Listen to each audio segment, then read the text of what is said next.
E aí, tudo certo? Hoje a gente vai fazer uma análise completa do KISO 11, um fundo de fundos imobiliários que muita gente conhece. A gente vai pegar o último relatório gerencial dele para entender a fundo a estratégia, os números e a visão da gestão por trás do fundo. A grande pergunta que não quer calar é: será que o KISO 11 está barato? Será que o preço atual dele faz sentido? É justamente isso que a gente vai investigar agora, usando os dados do próprio gestor, para ver se existe ou não uma oportunidade por aqui.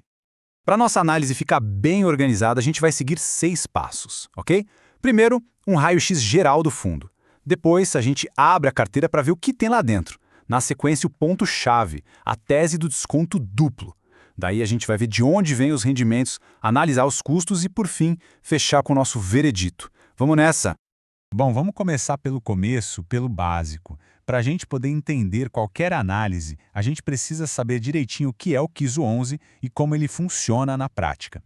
Então, o que é o KISO 11? Ele é um FOF, ou seja, um fundo de fundos. Imagina que ele é uma grande cesta, só que em vez de ter imóveis de tijolo e cimento, ele tem cotas de vários outros fundos imobiliários. O objetivo dele é seguir o índice Suno 30, mas, e aqui está um detalhe importante, a gestão é ativa. Isso quer dizer que o gestor tem liberdade para comprar e vender, fazendo ajustes para tentar otimizar os resultados. Agora que a gente já sabe o que ele é, bora abrir essa caixa e ver o que tem lá dentro. Afinal, a carteira de um FOF é o coração do fundo. É ela que mostra a estratégia de verdade. E olha, a composição da carteira já nos conta uma história bem interessante. A maior fatia do bolo, quase 28%, está em recebíveis, os famosos CRIs, que geralmente trazem uma renda mais previsível. Logo depois vem logística e lajes comerciais, setores que andam muito de mãos dadas com a economia, sabe? Essa mistura tenta equilibrar segurança com potencial de crescimento. E a diversificação não para por aí não. São 36 ativos diferentes dentro da carteira. Isso é muito importante porque significa que o desempenho do fundo não fica dependendo de um ou dois ativos apenas. É uma camada a mais de segurança. Certo? Agora a gente chegou no pulo do gato, na ideia central da tese de investimento do gestor. É aqui que ele defende o valor do KISO 11 usando um conceito que ele chama de desconto duplo. Mas antes, rapidinho, a gente precisa entender o que é P sobre VP, ou preço sobre valor patrimonial. De forma bem simples, se esse número está abaixo de 1, quer dizer que o mercado está pagando pelo fundo menos do que o valor teórico dos seus ativos. É como comprar uma nota de R$ 1 por 90 centavos, entende? Ou seja, está com desconto. Agora olha que interessante essa comparação. O KISO 11, como um todo, negocia com PVP de 0,84. Só que quando a gente olha a média dos fundos que estão dentro da carteira dele, o PVP já é de 0,89. E repara também no dividend yield. O do KISO 11 é maior do que a média da sua própria carteira. Então, a grande sacada é essa aqui. O KS 11 está na prateleira com um desconto de 16%. Só que os ativos que ele comprou para colocar na cesta, na média, já estavam em promoção com um desconto de 11%. É por isso que o gestor fala em desconto duplo. Em tese, quem compra KS 11 estaria comprando uma cesta de ativos já descontada por um preço ainda mais baixo. Um dividendo alto é sempre um atrativo. Mas a pergunta de ouro é: essa renda é sustentável? Para responder isso, a gente precisa saber de onde vem o dinheiro. E é a demonstração de resultados que vai nos mostrar isso. O fundo distribuiu 7 centavos por conta, um valor que tem sido bem constante. Mas essa estabilidade não conta a história toda.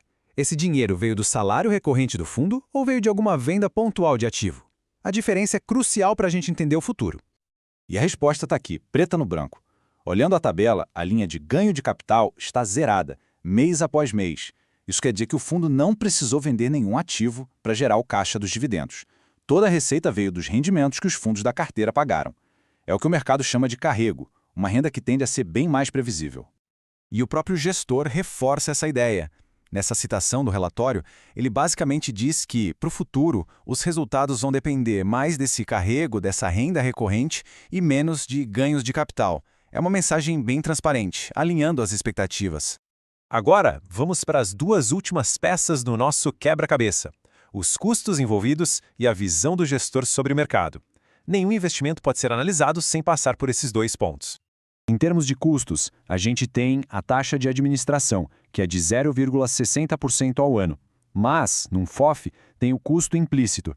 Pensa bem, cada um daqueles 36 fundos da carteira tem sua própria taxa, então é uma taxa em cima de outra, o que come uma parte do retorno. Já na visão de mercado, o gestor parece otimista. Ele aponta um cenário de corte de juros, o que historicamente é bom para os FIIs, e diz que o mercado, em geral, ainda tem preços atrativos. Bom, agora que a gente passou por todos os pontos, vamos juntar tudo isso para formar uma visão completa do KIZU 11, com seus pontos positivos e os pontos de atenção. Resumindo a ópera, temos o seguinte: a principal tese de valor é o tal do desconto duplo. O portfólio dele tem uma diversificação bem ampla, o que dilui os riscos. Os rendimentos têm vindo de fonte recorrente, o que é ótimo para a previsibilidade. E, por fim, a estrutura de FOF, que traz essa camada dupla de custos que a gente precisa sempre botar na conta. E no fim do dia, tudo se resume a esta pergunta. A tese do desconto duplo é forte, sem dúvida. E a conveniência de ter 36 ativos em uma única cota é um baita atrativo. Mas esses benefícios superam o peso da dupla camada de taxas que um FOF carrega? A resposta para essa pergunta é o que, no final das contas, define se o KIZU 11 faz ou não sentido para cada tipo de carteira de investimentos.